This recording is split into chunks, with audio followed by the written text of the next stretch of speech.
네, 안녕하세요. 오늘은 포유스의 최미경 이사님을 모시고 일본 취업에 관한 이야기를 나눠보려고 합니다. 먼저 최미경 이사님을 모셔보겠습니다. 안녕하세요. 안녕하세요. 네. 저는 일본 기업에 취업하기를 원하는 그런 대학생과 또 경력자를 지원하고 있는 지원해서 또 좋은 안내자가 되고 싶은 포유스의 최미경입니다. 잘 네, 부탁드립니다. 반갑습니다. 최근에 한국의 취업 준비생들이 일본으로 취업 준비를 할 때 가면 어떤 직무를 수행할 수 있을까요? 네 가지 직무로 축약을 해볼 수가 있어요. 네, 물론 이제 아까 말씀드린 일자리가 네. 이제 필요한 그런 업종이겠죠.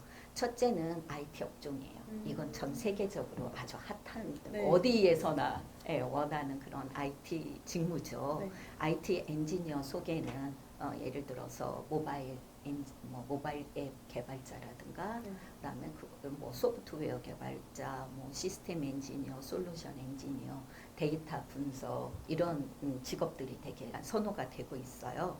그리고 두 번째는 기계 전기 엔지니어를 둘 수가 있겠죠. 네.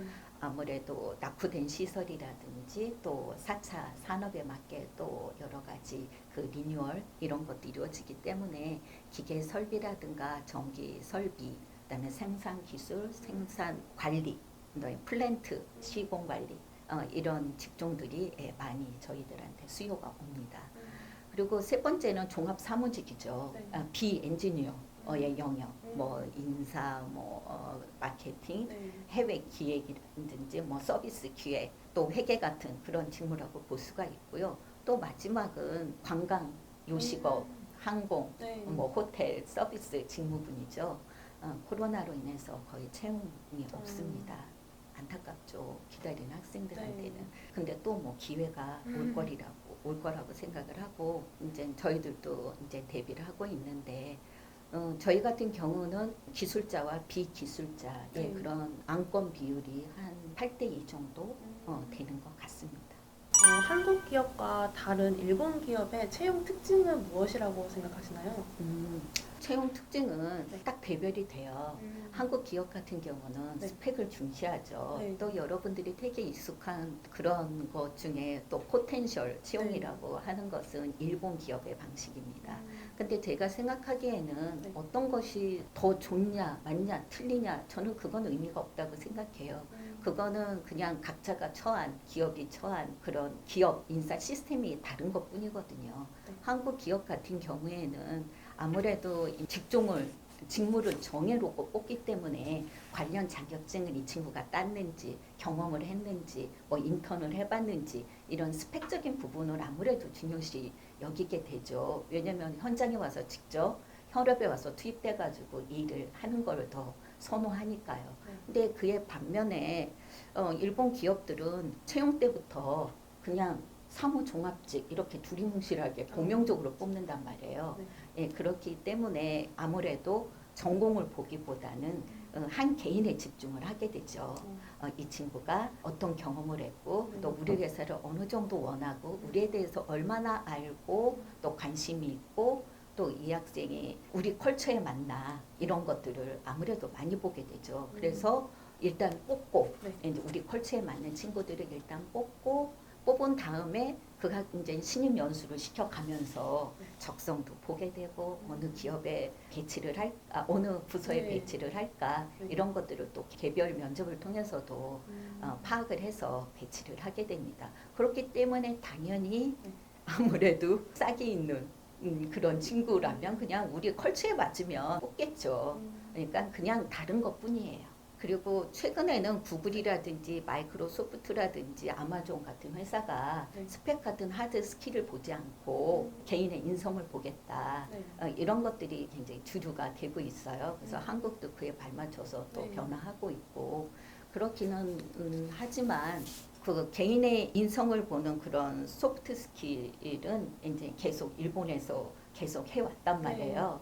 하지만 또 어느 한면으로는 엔지니어 같은 경우는 그런 직종을 뽑을 수가 있죠. 타겟을 맞춰서 뽑아야 되니까. 근데 일본도 점차 이제는 4차 산업으로 바뀌면서 직무 중심의 네. 그런 직군들을 뽑기를 시작을 했어요. 음, 그것도 이제 또 수시 채용도 늘고요. 일괄 채용했다가 어. 한 번에 다 뽑았다가 네. 이제 그거를 수시 채용으로 돌리는 그런 변화도 있고요. 이거는 그냥 시대의 흐름이라고 볼 수가 있겠습니다. 이제 일본 기업에서 원하는 인재 사항도 궁금해지는데요. 어떤 부분을 원할까요? 기업마다 네. 인재상들이 조금씩 다르겠죠. 네. 근데 공통적으로 네. 제가 겪어본 그런 경험으로 봐서는 공통적으로 원하는 거는 도전 의식 있는 사람, 그리고 적극성을 네. 띠는 사람, 그리고 커뮤니케이션 스킬, 문제 해결 능력, 팀워크 이런 것들을 들을 수가 있겠어요. 물론 이런 거는 지금도 그렇지만 사실 앞으로 인공지능 시대에 꼭 필요한 역량이기도 하죠. 그리고 또 그 도전 정신, 적극성, 그다음에 글로벌 마인드 이런 것들은 사실 내향적인 일본 대학생들은 별로 갖고 있질 않아요. 취약해요. 그렇기 때문에 일본 기업들이 이제 그 인력 난으로 물론 한국인 인력을 많이 뽑기도 하지만 그런 면, 그러니까 일본의 어떤 일본인의 어떤 취약한 면을 네. 다른 외국인 그런 근로자 직원을 통해서 보완하려고 하는 그런 것도 있습니다. 또 한국인의 DNA 속에는 네. 그 일본 인재상이 공통적으로 원하는 것들은 다 기본적으로 장착이 되어 있어요. 그러니까 왜냐하면은 우리나라는 일본이라고는 다르게 우리 청년들은 어릴 적부터 그런 경쟁 구도 속에 아주 익숙하죠. 네. 그렇게 크고 입시에서도 또 치열한 입시 경쟁을 또 치러내야 되죠. 네. 그렇기 때문에 그런 것들은 다 보통 가지고 있어요. 우리는 굉장히 그게 특별하게 생각하지 않을 수도 있어요. 네. 근데 굉장히 다른 나라하고 대별되는 차별점이에요. 아주 강점이에요. 그리고 또 더불어서 한국 젊은이들이 언어, 일본어를 엄청 잘하죠. 빨리 습득도 하고 또 일의 업무도 빨리 배우고 네. 조직 생활에 빨리 적응하고 또 거기에 자기 개발 욕구도 강해요. 그런 점들이 아무래도 네. 한국인을 선호하는 그런 이유이기도 합니다. DNA와 함께 또 따로 준비해야 될 게 어떤 게 있을지 궁금해졌는데요. 스펙도 어느 정도 필요하겠죠.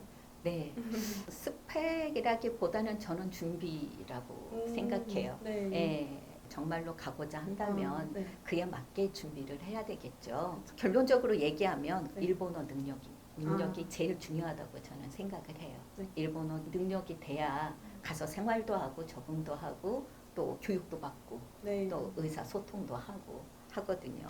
또 거기에 기본적인 지식과 스킬이겠죠.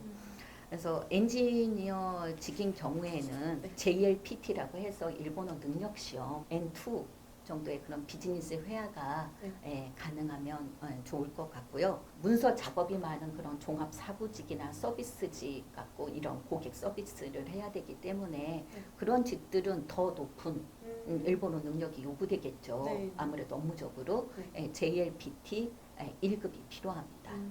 그래서 어떤 때는 어떤 회사들은 그냥 뭐 일본어 안 해도 돼. 영어 750점 토익 그것만 있어도 지원하십시오. 이런 데가 있어요. 네. 그런 기업들은 소니도 있었고 메루칼이라는 그런 기업도 있어요. 근데 사실 그렇게 간다 하더라도 업무는 그렇게 볼 수 있어요. 영어로 쓰고 뭐 듣고 뭐 하면 되겠지만은 사실 동료 간의 소통이라는 게 또 있을 수가 있죠. 그렇죠. 그거는 이제 아무래도 일본어로 해야 되고 또 네. 생활도 일본어로 해야 된단 말이에요. 네. 그런 거를 모르면은 적응하기가 너무 힘들어요. 가자마자 일본어 모르지 또 직무에도 그러니까 일본 생활에 적응해야 되지. 네. 그렇게 되면 굉장히 힘들어요. 그러니까 일본어는 되게 필요하다고 생각을 합니다. 그리고 또 곁들여 볼 수 있다면 엔지니어직 같은 경우에는 뭐 관련 자격증을 따야 될까요? 이런 질문 되게 많이 받거든요. 네. 딸 필요가 없어요. 오. 대신 기본적인 지식과 스킬 네. 이런 것들은 좀 있었으면 좋겠어요. 근데 요즘에는 최근 코딩 테스트를 하는 데가 늘어났어요. 그런데 의외로 많이 떨어져요. 저는 그 원인이 좀 실력 차이가 있어서 떨어진다기보다는 네. 요령 차이인 것 같아요. 그런 거를 풀어보지를 잘 못한 거예요. 네. 그래서 여러분들이 좋은 좀 기업, IT 기업을 가보자 한다면 IT 전공자들은 코딩 테스트를 조금 예제 문제들이 좀 이렇게 인터넷에 돌아다녀요.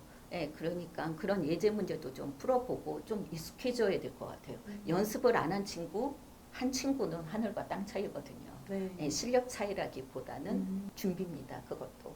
그리고 사무 종합직 같은 경우에는 네. 제가 N1이 요구된다고 했죠. 네. 그런데 여기에 플러스 영어를 요구하는 데도 있어요. 아주 영어 같은 거는 뭐 토익을 따놓기를 권하고요. 네. 토익 같은 경우에는 아유 일본어도 하기 힘든데 어떻게 토익까지 해요? 저는 그런 생각을 저도 알거든요. 한국인이기 때문에 이 언어라는 게 이게 네. 금방 늘지를 않으니까. 맞아요. 근데 진짜로 영어를 해놓으면은 일자리가 더 많아요. 더 내가 실력 발휘를 할 수 있는 기회가 더 많다는 거죠. 왜냐하면은 뭐 4차 산업에는 글로벌 비즈니스로 전개되어 있는 그런 일들이 많죠. 글로벌 언어는 뭐겠어요? 영어잖아요. 네. 그러니까 아무래도 그런 쪽을 대비해 놓으면, 그러니까는 조금 한가할 때, 그러니까 한가하진 않겠지만 학생이라도 학생 때 해놓으면 일본에 가서는 조금 빚을 바라지 않을까 생각해요. 그리고 특히 종합 사무직 같은 경우에는 저는 글로벌 마인드, 글로벌 지향성은 굉장히 필요하다고 생각해요. 그 이유는 코로나 전에는 기업들이 어학연수 경험은 있는지 다른 나라에서 아니면 혹은 일본에서 일본에 여행 온 적은 있는지 아니면 다른 나라에 가서 살아본 경험이 있는지 아니면 워킹 홀리데이를 일본에서 한 적이 있는지 이런 식으로 뭔가 이제 다양한 경험 타국에서의 그런 글로벌 경험을 물어보는 경우가 많아요. 네. 근데 이런 것들은 당연히 어필점이에요. 왜냐하면 이거는 정말로 어필을 해야 되는데 그 이유는 일본 기업이 갑자기 이제 뭘 사람을 뽑아놨지만 이 친구가 우리 회사에 와서 잘 적응을 할까 굉장히 걱정이 돼요. 네. 근데 일본 문화, 일본 생활, 일본의 회사 생활에 적응을 못하면은 돌아가 버리겠죠, 본국으로. 그럼 결국 기업의 리스크예요. 투자는 엄청 해놨는데 네. 예, 돌아가 버리면 개인도 물론 굉장히 손실이죠. 네. 그렇기 때문에 경험이 있는 거를 유리하죠. 이제 다양한 그런 경험을 하는 거는 유리한데 그게 당락에 아주 큰 이런 성패를 가른다? 그건 아닙니다. 그냥 참고 사항인 거예요. 그게 이제 요즘에는 코로나 때문에 할 수가 없잖아요. 그런 글로벌 체험들을. 그런데 제가 생각하기에는 글로벌 지향성, 마인드 굉장히 중요하다고 생각해요. 그러니까 직접 가볼 수는 없어도 저희는 인터넷이나 이런 유튜브를 통해서 세계의 어떤 기술 트렌드, 사회적 변화 이런 것들을 항상 귀를 기울이고 또 와칭을 하는 습관을 또 갖고 있어야 되겠고 또 전 인류가 안고 있는 이런 공통적인 난제들이 있잖아요. 식량이라든지 에너지라든지 뭐 이런 것들도 너무 등한시하지 말고 그런 것도 문제의식을 갖고 다방면으로 조금 생각을 해보는 그런 자세가 되게 필요하다고 생각을 합니다. 네, 감사합니다. 그러면 일본 취업을 고려할 때 아까 많은 내용을 설명을 해주셨는데 마음가짐이라던가 개인적으로 또 준비해야 할 사항이 따로 있을까요? 제가 가장 강조하는 거 일본 취업을 결심할 때는 여러분들은 내가 왜 일본에서 일해야만 하는가 그 당위성 네. 진짜 절실함 이런 것들을 꼭 고민해 보라고 저는 얘기를 해요. 지원자들은 이렇게 저도 이제 면접관으로 보면 이렇게 학생들이 이렇게 지원자들이 얘기를 하죠. 네. 그런데 동기를 물어보면 왜 일본 취업을 하고 싶으세요? 라고 동기를 물어보면 일본 문화가 좋아서 아니면 일본 애니메이션 어릴 때부터 봤는데 되게 익숙해서 일본 여행을 했는데 일본인이 굉장히 친절해서 그쪽에서 일하고 싶었고 네. 또 심지어는 일본어를 배우고 싶어서 또 여자친구가 일본에 있어서 그걸 솔직하게 그렇게 얘기할 것인가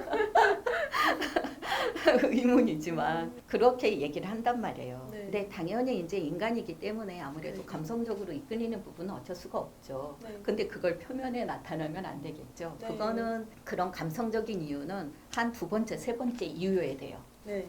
첫 번째는 나의 일본에서 정말로 내가 어떤 일을 할 것인가, 내가 이루고자 하는 꿈은 뭐고, 네. 어떤 그런 자기의 그런 심각한 고민을 해보지 않으면은 힘들어요. 일본 생활이라는 게 타국이잖아요. 네. 아무래도 모국보다 좋을 리가 있겠어요. 편안하지가 않죠. 네.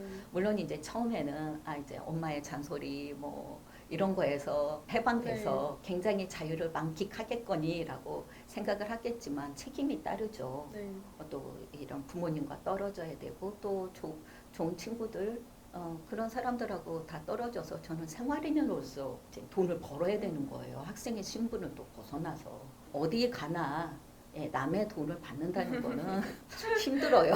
맞아요. 뭐 여러분들 알바 해본 친구들도 있을 거 아니에요? 네. 예, 그거보다 더 힘들다고 볼 수가 있죠. 그렇기 때문에 그런 멘탈을 지탱을 해줘야 되는 그때 내가 그래 내가 왜 이런 생고생을 해야 되지? 네. 하다가도 그때 내가 왜 일본에 오고 싶어 했지?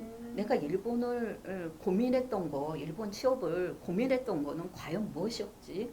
되돌아볼 수가 있어요. 근데 그런 처절한 고민, 그렇게 그런 거를 해보지 않는 그런 기회조차 없었던 친구들은 돌아오고 말아요.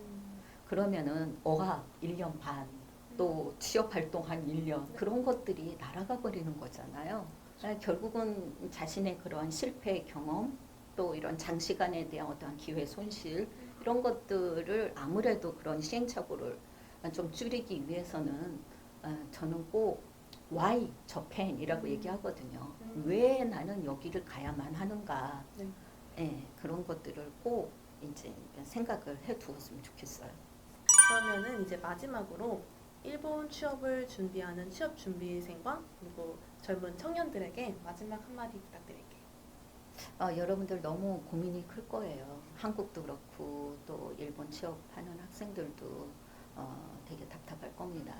근데 또 저희 학생들 중에는 일본 취업과 국내 취업을 동시에 준비하는 친구들도 있어요. 그래서 너무 길어져가지고 또 일본 취업 준비를 하다가 또 한국 취업으로 하는 학생이 일본계 기업에 들어간 학생들도 있고요. 네. 그런데 양쪽으로 준비할 때는 저는 그것도 하나의 방법이라고 생각은 해요. 하지만 전형이 진행될 때는 한 곳에 올인은 조금 해야 돼요. 좀 집중하고 몰입을 해야 되는 거가 굉장히 중요해요.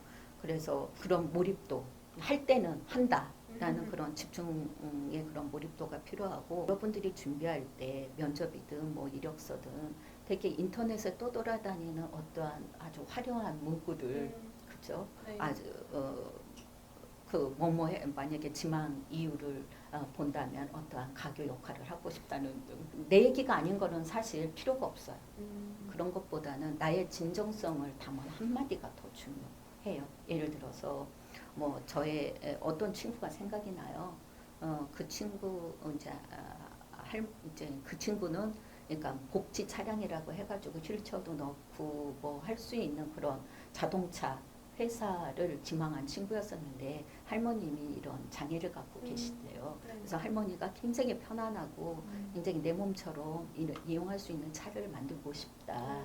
그런 거를 내 손으로 만들 어떠한 도움을 그러니까는 그런 거를 만드는 회사에 들어가서 네. 예, 그런 보탬이 되고 싶다 이런 얘기를 하더라고요. 그런 것처럼 나의 진정성을 담은 나만의 스토리를 담은 한마디가 그 화려한 진짜 열마디보다 훨씬 더 강력한 힘을 갖고 있거든요. 그런 걸로 저는 썼으면 좋겠어요. 보석 같은 친구들이죠. 그런 것들은 그런 친구 네. 그렇게 쓸 수 있는 친구들은 그러니까 결국은 보는 눈은 그런 것들이에요. 면접관은 그런 친구를 택하게 되고